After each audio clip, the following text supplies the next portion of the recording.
Hello po mga kapraps. Dito tayo ngayon sa isang property na tabi ng kalsada at merong sakop na sapa. Ito na po mga kapraps ang property. At ito yung sakop na sapa. At marami itong mga tanim sa loob mga kapraps. Kaya samahan nyo po ako. Iikutin natin itong property. Ang sukat nito ay 11,092 square meters or 1.1 hectares. At ang presyo po ay makikita nyo sa description box at sa title nitong video. Ito ay matatagpuan natin sa bayan ng Nagcarlan, Laguna. Hindi, dito. Ito merong frontage na nasa 60 meters. Hindi lang kasama. Meron na ditong linya ng kuryente at saka meron linya na rin po ng tubig yan mga kapraps. Malakas din po ang signal ng iba't ibang network. Meron itong kasamang dalawang bahay. Yan, itong bahay na nasa tabing kalsada, meron itong dalawang kwarto at saka isang CR.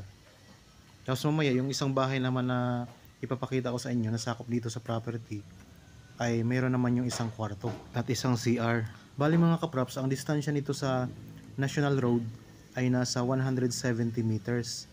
At ang layo po nito sa town proper ng Nagcarlan ay nasa 3 kilometers lamang yan mga kapraps. Malapit lang po ito. Ang lupa ay merong konting pa-slope pero mas malawak po yung patag. Makikita nyo naman po sa video mga kapraps. Ang kagandahan po, hindi binabaha itong lugar. At dahil may mga tanim nga ito ng mga prutas, may income na po itong property mga kapraps. Income generating. Yan, pwedeng nyo po ipasok ang inyong sasakyan. Kasi tabing kalsada lang ito. Yan, baybayin lang po natin ang frontage. Ayan po ang tubo para sa tubig mga kapraps. Nabanggit ko po kanina, ang frontage po nito ay nasa 60 meters. Ang dokumento po nito ay tax declaration. Buhay po ang nagbebenta nito mga kapraps na nakapangalan sa tax deck. Isa pa po mga kapraps, sagot na po ni seller ang pagpapatitle nito at sagot din po niya ang pagpapatransfer ng title sa buyer. Habang inaayos pa ang papel, pwede po kayong mag-down ng 50%. Tapos ang 50% po pang full payment kapag na-transfer na po yung title sa inyong pangalan mga kapraps. So, meron kayong parking mga kapraps dito. Ayan. Kasi ang dalawang sasakyan. Tapos ayun mga tanim sa loob mga kapraps, ang dami. May mga tanim ito na mga lansones, rambutan, mga durian, mga puno ng niyog, may kamyas, kalamansi, may dragon fruit, tapos may mga puno ng saging. Mayroon ding papaya Yan, ang baba po ng puno ng niyog mga kapraps. May bunga na yan. Tapos sa ibabang bahagi, ayan lang po ang sapa. Ayan ang kalsada mga kapraps.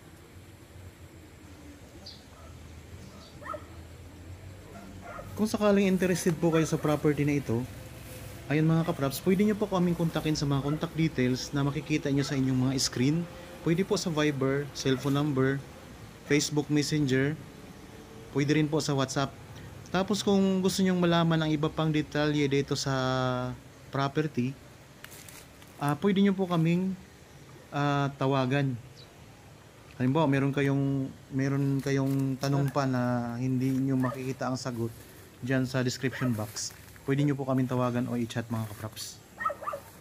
Yan dito mga kapraps patag ang lupa. Pasayan ng mga tanim mo. May dragon fruit. Kunting tabas lang dito. Medyo may mga damo-damo na kasi. Ayun mga rambutan. Tapos yun pong bahay mga kapraps, yun sa itaas na bahagi na yan. Isang bahay. Tapos ito yung parking area ninyo. Yan. So pasok na pasok po ang inyong sasakyan dito sa loob mismo ng property. Tabing kalsada. Pwede nyo itong i-develop, pwedeng gawing resort. Pwede rin kayo magtayo dito ng rest house. Yan, mayroon na ring hagdan dito. I-develop nyo lang po mga kapraps kung sakaling mabili nyo ito. Mas pagandahin nyo pa po ito.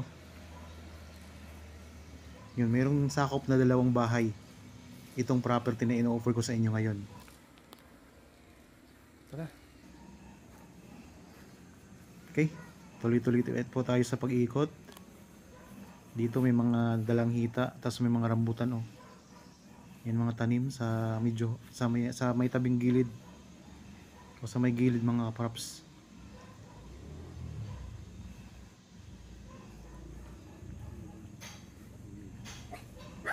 Yan, ito yung part na harap ng isang bahay pa. So nasa inyo na po kung i-renovate nyo itong bahay. So kung sakaling mabili nyo itong property mga kapraps. Sa mga viewers po pala ngayon na meron ding mga property na gustong ibenta at gusto pong mahanapan pa ng mga buyer, pwede po kaming tumulong sa inyo. Pag nandito kayo sa lalawigan ng Laguna, pupuntahan po namin yung property mga kapraps para makuhanan po ng video. Tapos po kung malayo naman po kayo dito, nasa ibang ibang lugar, nasa ibang lalawigan na hindi namin mapupuntahan, pwede nyo ipadala ang video ng inyong property tapos yung mga detalye para ma-feature natin dito sa YouTube channel. Pero kung nandito lang kayo sa Laguna, mas mabilis tayo mapuntahan yan. Siniluan, Fami, Kalawan, Santa Cruz, Pila, Nagkarlan, Liliw, San Pablo, Mahayhay, bandang Bae, Victoria, Magdalena, pwede rin po sa Kalamba. So ang daming mga tanim mga kapraps oh. Yan, ang daming rambutan dito, mga lansones. Dito tayo yun sa may itaas na bahagi ng property. So, nabanggit ko kanina na ang property po ay may kunting pa-slope pero mas lamang po itong patag. Kagaya nito mga kapraps oh. Patag dito sa itaas. At yan, ang daming mga tanim niya. May mga bulaklak na ang rambutan mga kapraps dito. Ito naman may mga saging dito. Yan. Mga puno ng niyog, marami. Mabababa pa lang po ang puno ng niyog mga kapraps. Tapos may mga bunga na rin yan.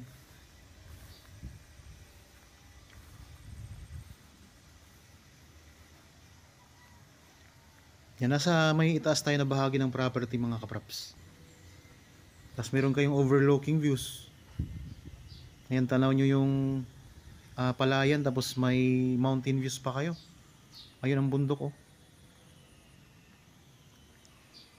Ito mga puno ng saging.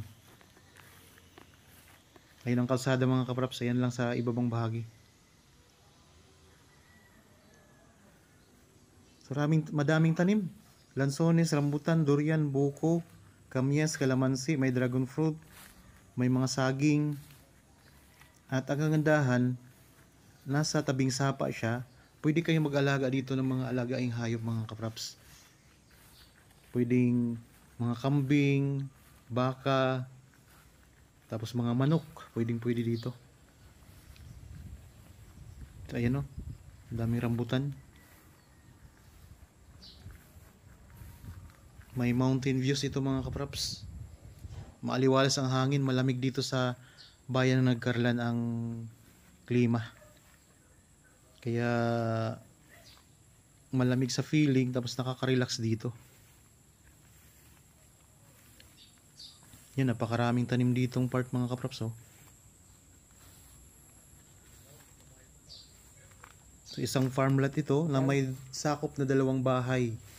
Yung isang bahay may 2 kwarto, yung nasa tabing kalsada. Tapos may tigi-isang CR bawat bahay mga kapraps. Yung isang bahay naman meron siyang 1 kwarto lamang. Tapos ang lapit lang po nito sa National Road, nasa 170 meters lang ang layo o ang lapit.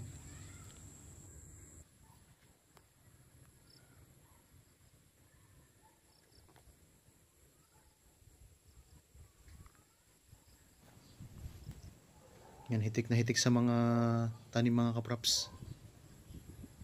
Magandang property ito.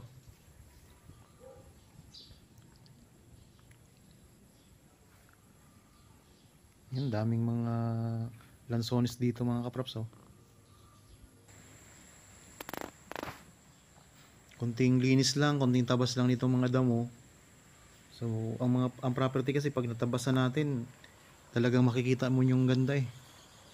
Sa unang tingin mo kapag masukal pa siya, medyo masukal, ay medyo hindi hindi masyadong hindi masyadong kagandahan, pero pag na ano siya na tabasan siya, lalabas po yung ganda talaga ng property mga kaprops. Yan, ito yung sapaw. Sakop na sapa ng property.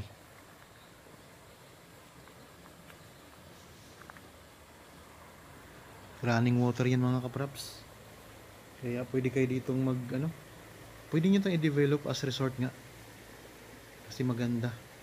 Running water.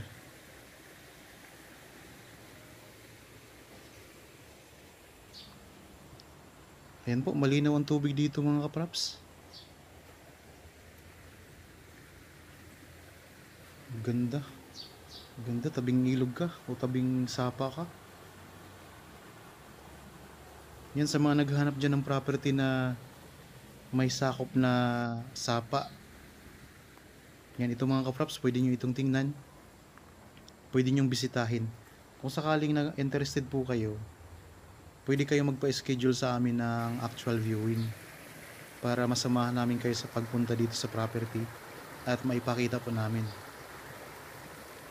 Bihirang-bihira lang po tayo makakahanap ng property na katabi po ng isang source ng tubig, may sapa, maraming tanim, at mismong katabi lang ng sementadong kalsada. Bihirang-bihira po yan mga kaprops. Kaya kung sakaling nagustuhan nyo ito, pwede nyo po agad itong i-tripping para makita nyo. At kung magustuhan nyo mga kaprops, i-process nyo na po agad ang bilihan ito. Kasi maraming naghahanap ng ganitong property. Kahit po ito'y tax deed ang dokumento, pero ready to title na to, mabilis na lang po ang pagpapatitle. Ang ganda ng sapa mga kaprops oh. So, talagang hina-highlight ko po itong sapa sa inyo. Kasi ito yung kadalasang hinahanap ng mga viewers natin. Sapa. Na pwedeng i-develop.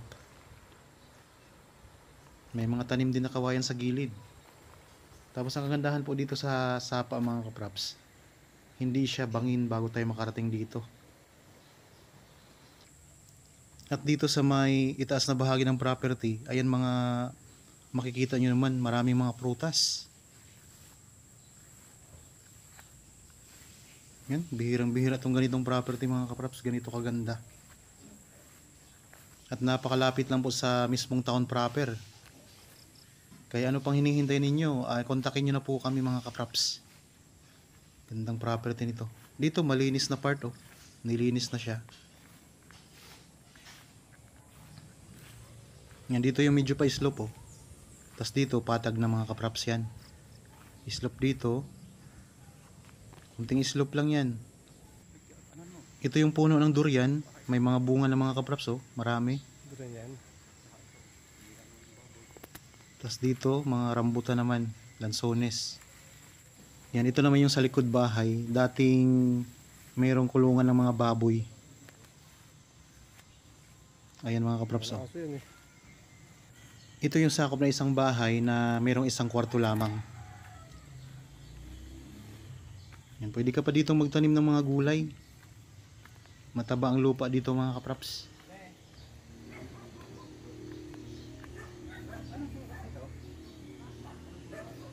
Yan, dito sa harap ng isang bahay, may mga carabao grass na rin na tanim.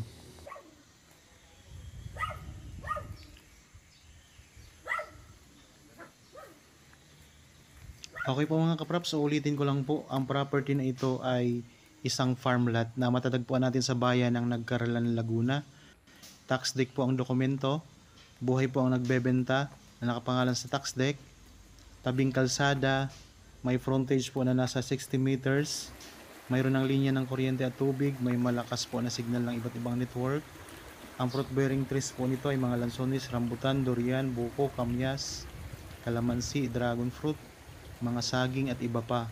Mayroong sapa sa loob ng property. May sakop na 2 bahay. Ang isang bahay may 2 kwarto. Ang isa naman po ay isa lang. Pareho pong may tig-isang CR. Ang layo po sa National Road ay nasa 170 meters lang.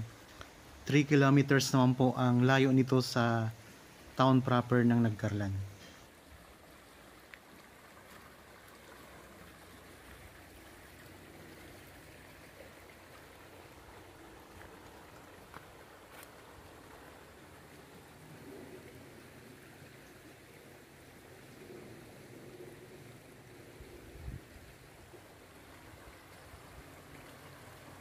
Okay po, sana nagustuhan niyo yung property na in-offer ko sa inyo ngayon. Para po sa bago pa lang sa aking channel at napadaan lamang po dito sa aking channel, huwag niyo pong kalimutang mag-subscribe at pindutin na rin po ang notification bell para maging updated kayo sa property na i-offer ko sa inyo. Maraming salamat po, lagi tayong mag-iingat at God bless po sa ating lahat mga katraps.